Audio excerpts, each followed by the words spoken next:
અમારા લોકપ્રિય મેયર શ્રીમતી નયનાબેન પેઢડિયા, અમારા લોકપ્રિય ધારાસભ્ય આદરણીય ઉદયભાઈ કાનગડ, આદરણીય રમેશભાઈ ટીલાડા, આદરણીય દર્શિતાબેન શાહ, અમારા મહામંત્રી આદરણીય અશ્વિનભાઈ, માધવભાઈ, અમારા મીડિયાના પ્રદેશના નેતા આદરણીય રાજુભાઈ અને આપ સૌ મિત્રો, આપ સૌ જાણો છો એવી રીતે આપણી આન બાન ને શાનનું પ્રતીક એ તિરંગો છે. ભારતના શૌર્ય, શાંતિ અને સન્માનમાં ઉન્નત ભાવને ઉજાગર કરે છે. વડાપ્રધાન શ્રી નરેન્દ્ર મોદી સાહેબે હર ઘર તિરંગા સંકલ્પને આગળ વધારતા દેશની જનતામાં એક દેશભક્તિ માટેનો નવો ભાવ પ્રગટ થયો છે. ફરી એક વખત રાષ્ટ્રભાવનાની લહેર સમગ્ર દેશમાં જોવા મળી રહી છે. આવતીકાલે ગુજરાત સરકાર દ્વારા અને રાજકોટ કોર્પોરેશન દ્વારા સમગ્ર રાજકોટની જનતાને સાથે રાખી રાજકોટના લોકોને પણ દેશભક્તિ માટેનો એક નવો ઉત્સાહ, નવો ઉમંગ એ પ્રસ્થાપિત થાય.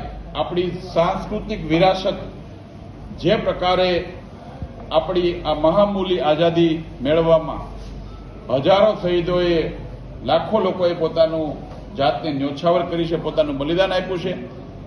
આ વિશ્વની સૌથી મોટી લોકશાહી દેશ ભારતનો આ ભવ્ય ઇતિહાસ આવનારી પેઢીઓ સુધી યાદ રહે.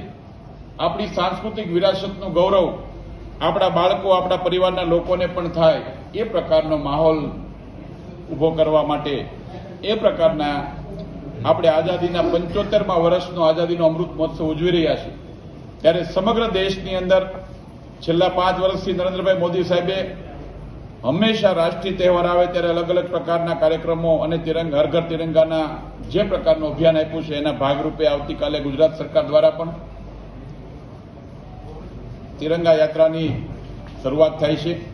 આવતીકાલે રાજકોટના આંગણે અમારા ભારત સરકારના આરોગ્ય મંત્રી અને ભારતીય જનતા પાર્ટીના રાષ્ટ્રીય અધ્યક્ષ આદરણીય જેપી નડ્ડા સાહેબ સાથે ગુજરાતના લોકપ્રિય મુખ્યમંત્રી આદરણીય ભૂપેન્દ્રભાઈ પટેલ સાહેબ સાથે ભારત સરકારના જળ સંસાધન મંત્રી અને ગુજરાત ભારતીય જનતા પાર્ટીના પ્રદેશ અધ્યક્ષ સી આર પાટીલ સાહેબ, અમારા ગુજરાતના ગૃહ રાજ્યમંત્રી આદરણીય હર્ષ સંઘવી સાહેબ, રાજકોટના પ્રભારી મંત્રી રાઘવજીભાઈ પટેલ સાહેબ, રાજકોટના મંત્રી શ્રી ભાનુમતીબેન બાબરિયા, અમારા સૌ ધારાસભ્યો, સૌ સંસદ સભ્યો, સૌ સંગઠનના લોકો ભેગા મળીને આવતીકાલે સવારે 9 વાગે બહુમાળી ચોકમાં સરદાર સાહેબની પ્રતિમાને ફૂલહાર કરીને ત્યાંથી એ દેશભક્તિની માર્ગદર્શન આપી અને યાત્રા શરૂઆત થશે.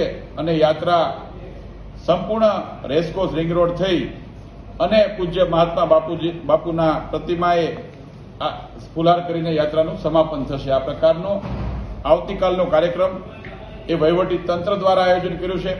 પરંતુ હું ભારતીય જનતા પાર્ટીના પ્રદેશના આગેવાન તરીકે આપના માધ્યમથી સૌ રાજકોટવાસીઓને વિનંતી કરું છું કે આ કાર્યક્રમ એ કોઈ પોલિટિકલ પાર્ટીનો કાર્યક્રમ નથી.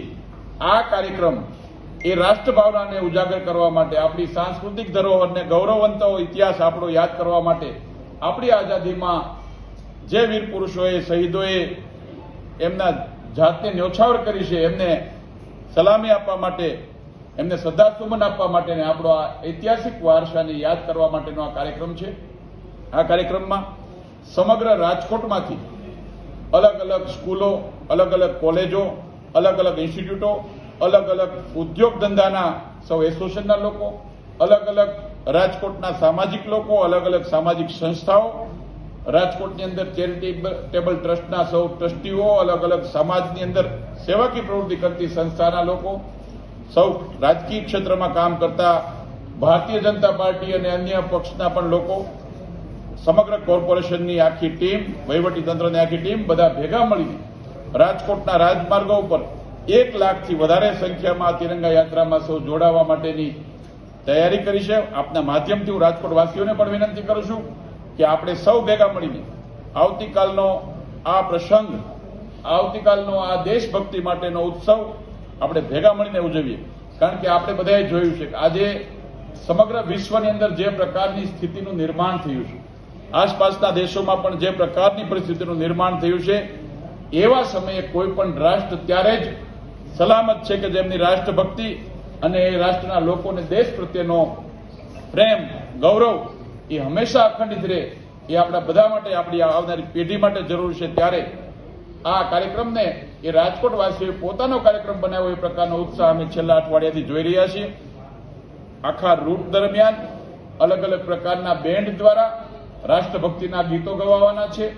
અલગ અલગ પ્રકારના કલાકારો દ્વારા એ રાષ્ટ્રભક્તિ અને વીર શહીદોના જે સ્લોગનો છે એના અલગ અલગ પ્રકારના ઉચ્ચારણો અને લોકોની વચ્ચે એક આપણા સાંસ્કૃતિક વિરાસત અને ભવ્ય આપણો ઐતિહાસિક વારસો છે એનું પણ દર્શન થવાનું છે. સ્વયંભૂ લોકો જોડાય છે. અને બીજું, આપે હમણાં એક પ્રશ્ન કર્યો કે કોઈ બીજી પાર્ટીના પોલિટિકલ લોકોને આમંત્રણ આપ્યું છે. હું આપના માધ્યમથી સમગ્ર રાજકોટના કોઈ પણ પોલિટિકલ પાર્ટીમાં કામ કરતા લોકોને પણ વિનંતી કરું છું કે આ કાર્યક્રમ કોઈ રાજકીય કાર્યક્રમ નથી. આ કાર્યક્રમ દેશભક્તિનો કાર્યક્રમ છે. દેશના નાગરિક તરીકે આપણી બધાની જવાબદારી છે કે આપણી સાંસ્કૃતિક વિરાસત, આપણી ધરોહર જળવાઈ રહે, એના માટેનો કાર્યક્રમ છે. આ કાર્યક્રમ શહીદોને શ્રદ્ધાંજલિ આપવાનો કાર્યક્રમ છે, સલામી આપવાનો કાર્યક્રમ છે, અને એમણે આપેલી શહીદીને યાદ કરવાનો સમય છે. ત્યારે બધા લોકો જોડાય એવી હું આપના માધ્યમથી વિનંતી કરું છું અને સૌને આમંત્રણ પણ આપું છું. તમારું સૂચન આવકારીએ છીએ. અમે આજે તંત્રને વાત કરી અને એના માટેનો પણ રસ્તો કરીએ છીએ. મારે આ પ્રશ્નને આજે રાજકીય સ્વરૂપ નહોતો આપવું, પણ આપણે પ્રશ્ન પૂછ્યો એટલે મારે એનો જવાબ આપવો છે કે છેલ્લા 28 વર્ષથી ગુજરાતના લોકોએ આશીર્વાદ આપીને ચૂંટેલી સરકાર શાસન કરે છે. કોંગ્રેસના લોકોએ એના ભૂતકાળને યાદ કરવાની જરૂર છે. ભૂતકાળમાં ગુજરાત એ અલગ અલગ શહેરો ગુંડાઓના નામથી ઓળખાતું હતું. લોકોની સુખ, શાંતિ અને સલામતી કોંગ્રેસના શાસનમાં હતી નહીં. છાશવારે કર્ફ્યુ થતી હતી. વારંવાર ગુજરાતને અશાંત કરવા માટેની જે તે વખતનો ઇતિહાસ હજી ભૂલાણો નથી. અને કોંગ્રેસના શાસનમાં ગોળીબારો પણ થયા છે. અને કોંગ્રેસે કઈ પ્રકારનું શાસન આપ્યું એ ગુજરાતની જનતા ભૂલી નથી. અને મને ગુજરાતની જનતા પર ભરોસો છે, વિશ્વાસ છે. અને મહેરબાની કરીને ગુજરાતની શાંતિને ડોળવા માટેના કોઈ પ્રયત્ન ન કરે, એના પોલિટિકલ એજન્ડા સાથે કામ કરે એમાં અમને વાંધો નથી. પરંતુ આ રાજકોટ એ રંગીલું રાજકોટ છે. રાજકોટનો ઇતિહાસ પણ એક અમૂલ્ય ઇતિહાસ છે. ત્યારે કોઈ પણ ઘટનાને લઈને, ઘટના બની હોય દુઃખદ હોય, હું આજે પણ કહું છું, સ્વીકારીએ છીએ.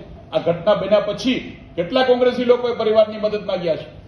ફક્ત ને ફક્ત ઘટનાને ખંભે બંદૂક રાખી અને રાજકારણ કરવા નીકળેલી કોંગ્રેસે દિવા સ્વપ્ન જોવે છે. ગુજરાતની જનતા ક્યારેય ગુજરાત પર કોંગ્રેસનો હાથ નહીં મૂકવા દે. મને ગુજરાતની જનતા ઉપર વિશ્વાસ છે. ભૂતકાળનું ગુજરાત હજી અમે ભૂલ્યા નથી.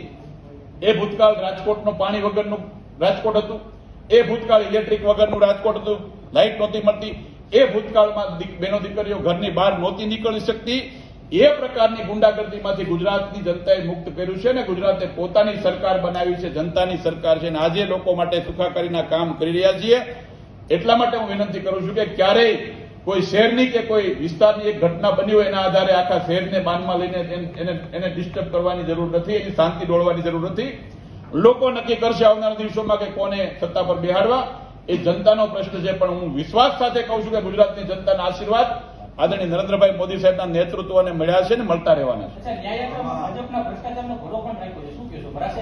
ભ્રષ્ટાચાર શબ્દ કોંગ્રેસને પહેલા તો શોભતો જ નથી. એ બધા ગળા ભરેલા હતા કોંગ્રેસના ભ્રષ્ટાચારથી. રોજ સવારમાં ઉઠીને એક નવો કાંડ કોંગ્રેસની સરકારમાં આવતો હતો ને તમે બધા પણ લખતા હતા, અમે પણ વાંચેલા છે. એટલા માટે કોંગ્રેસ ભ્રષ્ટાચાર માટેની વાત કરે અને કોંગ્રેસના વડવાઓ હજી અડધા જેલમાં જ છે, હજી અડધા કોર્ટના ચક્કરો કાપે છે અને હજી કોંગ્રેસના નેતાઓની ઘરે કરોડો રૂપિયા રોકડા મળે છે. એ કોંગ્રેસ અમને ભ્રષ્ટાચારની વાત શીખવાડવા નીકળે છે. એ કોંગ્રેસ કયા મોટે લોકો પાસે ભ્રષ્ટાચારની વાત કરે છે? એટલે કોંગ્રેસનો ઇતિહાસ ભ્રષ્ટ છે. એ આખી ભ્રષ્ટાચારથી ખરડાયેલી પાર્ટી છે. એટલા માટે આ પ્રકારના એમને દિવા સ્વપ્ન આવતાની એક નાટક કરે છે. મિત્રો, હું આજે પણ કહું છું કે ભારતીય જનતા પાર્ટી એના એજન્ડા સાથે કામ કરે છે. છેલ્લા 5 વર્ષથી આ આઝાદીના અમૃત મહોત્સવની વાત હોય કે હર ઘર તિરંગાના અભિયાનની વાત હોય, છેલ્લા 5 વર્ષથી પાર્ટી દ્વારા અલગ અલગ કાર્યક્રમો આપવામાં આવે છે. અને આ દેશની આઝાદીની સાંસ્કૃતિક વિરાસતને યાદ કરવા માટેનું એ અમારી જ્યારે સરકાર નહોતી, અમે સત્તામાં પણ નહોતા, ત્યારનો અમારો એજન્ડા છે. અમે 1990માં એમ કહેતા હતા કે એક દેશ દો વિધાન નહીં ચલેગા. એ અમે કાશ્મીરની વાત આવતી હોય ત્યારે પણ અખંડ ભારતની વાત પણ કરતા હતા. એટલે મારો જે કહેવાનો મતલબ એ છે કે કોઈ યાત્રા જે કરતા છે એની સાથે અમારી કોઈ નિસ્બત નથી. અમે તો અમારા રાષ્ટ્ર ભાવનાને સાથે જોડાયેલા કામને 15મી ઓગસ્ટના અનુસંધાને અમારો રૂટીન કાર્યક્રમ છે એ જ કાર્યક્રમ કરી રહ્યા છીએ. જ્યારે કોંગ્રેસ અને બાકીના લોકો એ પોલિટિકલ બેનિફિટ લેવા માટેની યાત્રાઓ કરતા હોય છે, એમને મુબારક છે. કોઈ પણ ઘટના દુર્ઘટના બની હોય એ દુઃખદ જ હોય, અગ્નિકાંડ છે એ દુઃખદ ઘટના છે. એના પીડિતોને અમારા મુખ્યમંત્રી, અમારા તાલુકા, અમારા શહેરના ધારાસભ્યો, વોર્ડના કોર્પોરેટરો, અમારું સંગઠન ઘટના બની ત્યારથી અત્યાર સુધી કન્ટિન્યુ એના સંપર્કમાં છીએ. નાના મોટી મુશ્કેલીઓમાં અમે એના પરિવારની સાથે ઉભા છીએ અને હજી પણ આવનારા દિવસોમાં કોઈ પણ ઘટના એમને જરૂરિયાત હશે અમારી જ્યાં જ્યાં લેવલે એને ન્યાયની વાત આવતી હોય કે એના પરિવારની કોઈ મુશ્કેલી હોય, એની સાથે અમારી આખી પાર્ટી, અમારી સરકાર એમની સાથે છે અને કાયમી માટેની અમારી જવાબદારી છે.